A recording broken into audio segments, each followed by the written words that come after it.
समय के हिसाब से ऐसे ही चलेंगे। डेली नवरात्रि है, डेली दिवाली है। अगर जो माता आपका आज कर रहे हैं ना व्रत, अगर डेली नवरात्रि करें ना, होगी ना लड़ाई होगी ना झगड़ा होगी। क्यों? अब सास बहू होते हैं, अगर सास करता है तो घर में क्या कहता है बहू, लड़ाई करने के लिए आता तो सास कहता है आज नहीं, नवरात्रि की कोई आवाज़ नहीं। बहू करता है तो सास को कहता है कि ये 9 दिन माता तुम्हारा हाथ जोड़ता हूँ, इसे न सुख शांति रहो। तो डेली नवरात्रि करना चाहिए ना आदमी को, जो घर में लड़ाई ना हो। जैसे आपने लहसुन और प्याज का जिक्र किया है, ऐसी क्या चीज़ है उसको लहसुन और प्याज से परहेज किया जाता है? परहेज क्या होता है? लहसुन हमारे शरीर की ऊर्जा को तेज करता है। नमस्कार, आप देख रहे हैं हरियाणा उत्सव। मैं भंवर सिंह हाल के अंदर गढ़ी सराय के अंदर मौजूद है। यहाँ पे संन्यास आश्रम है। संन्यास आश्रम के अंदर नागा साधु दिवाकर भारती बाबा जी हमारे साथ मौजूद हैं। तो नवरात्रे चले हुए, आज अष्टमी है, अष्टमी का पर्व मनाया गया है धूमधाम से। नवरात्रों को लेके बाबा जी से कुछ सवाल हैं जो जानते हैं उनसे। बाबा जी, आपका हरियाणा उत्सव पे बहुत बहुत स्वागत है। ओम नमः शिवाय। आपको भी धन्यवाद, आप आए इतनी कष्ट किए नवरात्र में। जी बाबा जी, नवरात्रे हैं, 9 रात्रे, लेकिन 8वीं मना ली गई है। मनाने के लिए तो समय के हिसाब से सब कुछ मना लेते हैं, लेकिन जो नियम होते हैं आदि शक्ति माता की 9 रूप का वर्णना करा गया है कि उसको 9 दिन तक पूजा करना इनकी प्रारंभ रहता है, 9 रात्रि और 10 दिवस। तो लेकिन ये क्या है, जैसे 8वीं मना लिया, कोई 9वीं मना लेंगे, ये जानना चाह रहे हैं हम। ये सबकी अलग अलग श्रद्धा है। कोई अष्टमी मनाता है, कोई सप्तमी मनाता है, कोई 9वीं मनाता है, कोई 10वीं मनाता है। हर की अलग अलग सोच होती है, लेकिन माता तो एक ही रूप है और जिनकी अनेक धारणाएं। तो जैसे लोग व्रत रखते हैं, माता के नवरात्रे रखते हैं, क्या आपने भी नवरात्रे रखे? हाँ, हम भी नवरात्र, हमारे तो माता आदि शक्ति की नवरात्रि की गुप्त नवरात्रि फिर सारे नवरात्रि रखते हैं हम, चारों को चारों। तो जैसे आम साधारण जो लोग होते हैं वो अपने परिवार और अपने सुख समृद्धि के लिए कामना के धारणा रख के व्रत रखते हैं, तो आप लोग किस तरह की धारणा रख के व्रत रखते हैं? हम माता से ये करते हैं कि 9 माता से अपनी सारे शक्ति कुछ भी आशीर्वाद दे, जो संसार की कल्याण हो। इस जो बीमारी आ रहे, जो बच्चे बिगड़ रहे हैं, समाज जो गलत रास्ता में जा रहा है, उसको सुधारने के लिए हम उनसे ये करते, तप जप हो, तपस्या ये करते। तो बाबा जी, जैसे जोग ले लेते हैं, ये जो बाणा है इसकी बहुत कदर करते हैं, लेकिन इस बाणे के अंदर जो अंदर है बाबा जी है, वो कितना सही है कितना गलत, उसकी पहचान कैसे करें आम इंसान?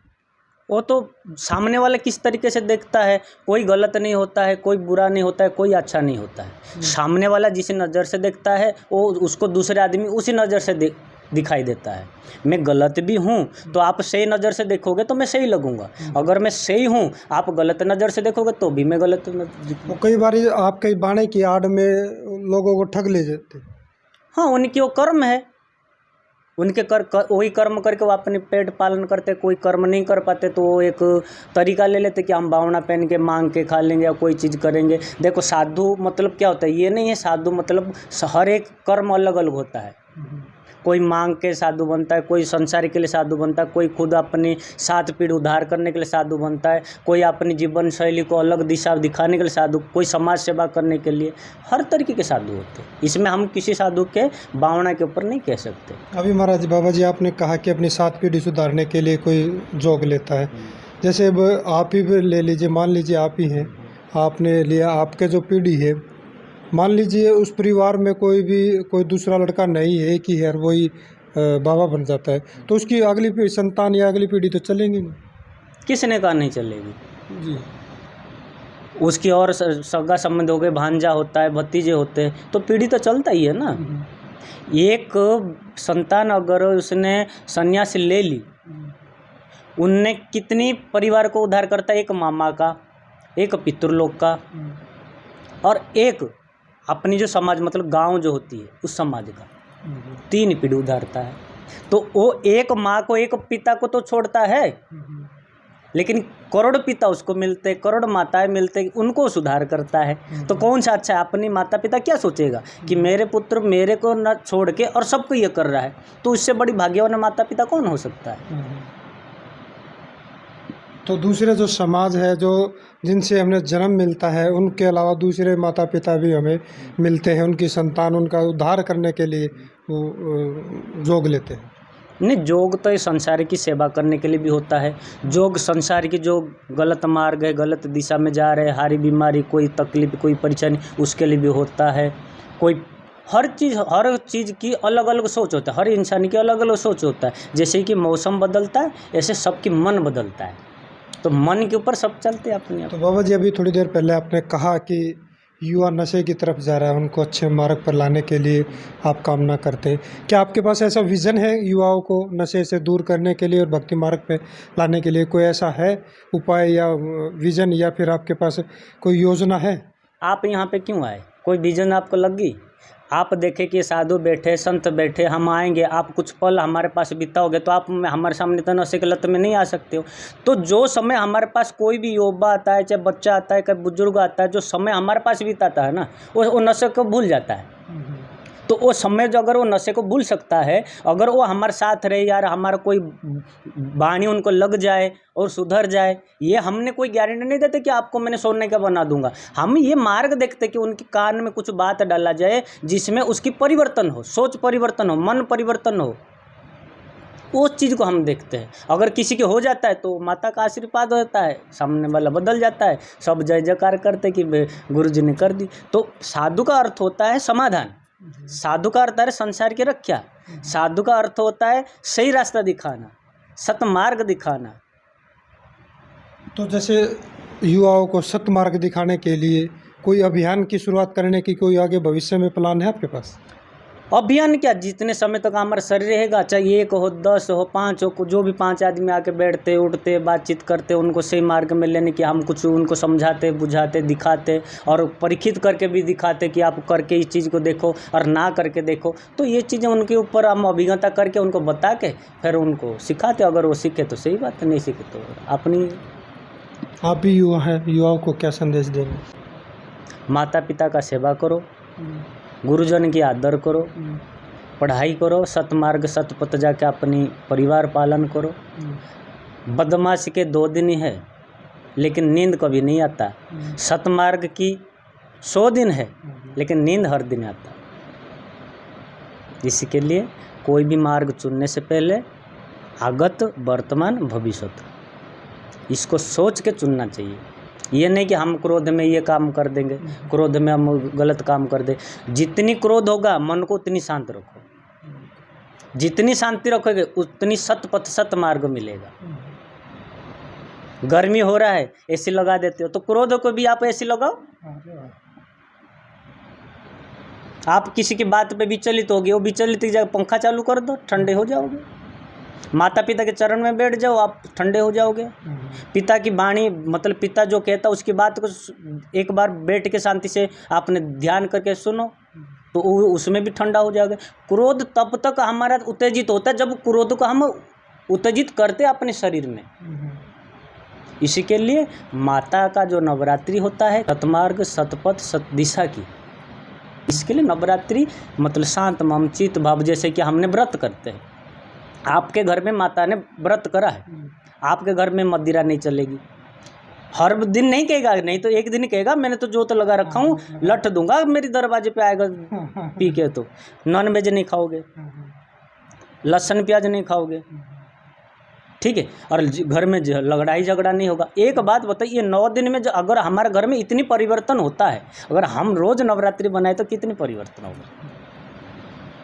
तो एक बात और बाबा जी निकल के आती है, अब जैसे आपने लहसुन और प्याज का जिक्र किया है, ऐसी क्या चीज़ है उसको लहसुन और प्याज से परहेज किया जाता है? परहेज क्या होता है? लहसुन हमारे शरीर की ऊर्जा को तेज करता है, जिसको गर्म कहते हैं। जब शरीर में तापमान ज़्यादा होता है तो आदमी विचलित होता है। हम जो व्रत रखते हैं मन को शांत रखने के लिए, भगवान की ध्यान जो करते हैं मन को स्थिरता रखने के लिए, अच्छा शोभा पाने के लिए, निरोगी होने के लिए, घर में सुख शांति के लिए, तो वो चीज़ अगर आके आपके घर में, जैसे कि अब आपकी माता ने रखा उपवास, आप नहीं खाते हो, कोई आके बोला कि मैं तो यहाँ खाऊंगा, तुम्हारा माता वहाँ क्रोधित नहीं होता है। तो ऐसे वो चीज़ है जहाँ पे फला, सेव है, केला है, ये सारे देव वंश होती है, और वो एक गर्मी चीज़ आ जाएगी, समझ गए? तो वो लड़ाई नहीं होगी, तो तुम्हारी तबीयत खराब होगा। तो वो तबीयत खराब ना हो इसी के लिए मैंने ये नहीं कह रहा कि लहसुन खराब है कि प्याज खराब है क्या इंसान खराब है, कोई आदमी खराब नहीं होता है, लेकिन समय के हिसाब से सब चलना पड़ता है। अगर समय के हिसाब से सही चलेंगे, डेली नवरात्रि है, डेली दिवाली है, और हम सुरक्षित रहेंगे, हमारा परिवार सुरक्षित रहेंगे। अगर जो माता आपका आज कर रहे हैं ना व्रत, अगर डेली नवरात्रि करें ना, आप घर में ना कभी दारू चल जाएगा, ना कोई गलत इस्तेमाल होगी, ना लड़ाई होगी, ना झगड़ा होगी। क्यों? अब सास बहू होते हैं, अगर सास करता है तो घर में क्या कहता है, बहू लड़ाई करने के लिए आता तो सास कहता है आज नहीं, नवरात्रि की कोई आवाज़ नहीं। बहू करता है तो सास को कहता है कि ये 9 दिन माता तुम्हारा हाथ जोड़ता हूँ, इसे न सुख शांति रहो। तो डेली नवरात्रि करना चाहिए ना आदमी को, जो घर में लड़ाई ना हो। तो नवरात्रि का महत्व होता है माता की शक्ति, मतलब माता की ऊर्जा का प्रभाव, मतलब संसार में लाए थे कि सतमार्ग सतपथ की सत्य की विजय हो, और जो दुराचार दुर्भाव और जो अहंकारी होते हैं उनकी विनाश हो। और इसमें तो कई प्रकार होती है, आदमी की सोच होती है, और कोई कहता है अष्टमी, कोई सप्तमी, कोई ये कहता है माता दुर्गा के 9 रूप होता है। जैसे कि गुप्त नवरात्रि होता है, उसमें तंत्र विद्या करते, 10 महाविद्या होता है जिसमें बंगला मुखी। कब आते हैं सर गुप्त नवरात्रि? अगले आषाढ़ में आता है गुप्त नवरात्रि।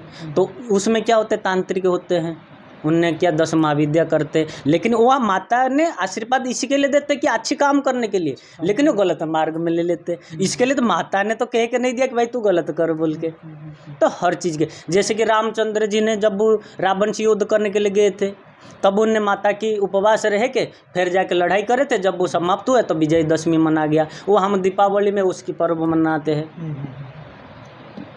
ये जो चैत्र नवरात्रि आद्यम तक है, और जो वो होती है विजयदशमी मना जाता है। तो दोनों ये हमारा सांसारिक हिसाब से 2 गुप्त नवरात्रि होता है, जो साधु संत होते हैं और पंडित लोग होते हैं उनके लिए, जिसकी वर्णना कोई करता नहीं है, क्योंकि उसको किसी को बताया नहीं जाता है। तो ये होती है आध्यात्मिक की, वो होता है सांसारिक की, कौन सी, जिसमें रामचंद्र ने करे थे। तो 2 अलग अलग है, तो सबकी अलग अलग महिमा। माता तो जन्म संसार में आप हो गए तो माता का आशीर्वाद है ही है। आप डेली मनाओ चाहे आज मनाओ ना करो, ये एक हम मानते हैं कि ये एक मतलब सारे समाज मिल के इसको उत्सव मना जाता है। तो ये होता है 2 उत्सव की नवरात्रि, लेकिन हर महीने में नवरात्रि आते। देखो आप नवमी आती है, अष्टमी आती है, सप्तमी आती है, मानने के ऊपर है। ये मैन है वो मैन, ये नहीं कहा जाता है। इसमें क्या, इसमें माता ने महिषासुर को वध किए थे। उन महिषासुर को ब्रह्मा जी की वरदान था कि उनको कोई देवगण या कोई मुनि या कोई ब्राह्मण या कोई आदमी राक्षस कोई मार नहीं सकता, तो एक शक्ति उनको मार सकती थी। तो ये एक शक्ति की ऊर्जा बनाए थे सारे देवगण मिल के, सब मिल के, तो उसी ऊर्जा से 9 रूप धारण करके उन्हें महिषासुर को वध करे थे। और इसके लिए ये चैत्र हमारा हिंदू मतलब राष्ट्र की धर्म, हमारा संस्था की, हमारा सनातन धर्म की नववर्ष माना जाता है। इसमें से हम सारे पूजा करते कि हमारा साल अच्छी जाए, हमारे समाज की अच्छा ही है, हमारा देश अच्छी तरह से इसकी मंगल कामना करें। साधु संत भी करते हैं, गृहस्थी आदमी करते हैं, ब्राह्मण भी करते हैं, ये सबके लिए है। तो ये थे बाबा जी नागा साधु दिवाकर भारती जी ने बताया कि नवरात्रों का महत्व क्या है, क्या फल मिलता है, किस तरह से ये मनाए जाते हैं। ये साल में 2 बार नहीं, ये हर महीने हर रोज़ मनाने चाहिए, नवरात्र उत्सव मनाना चाहिए। तो इस तरह की अपडेट जानने के लिए जुड़े रहिए हरियाणा उत्सव के साथ। नमस्कार।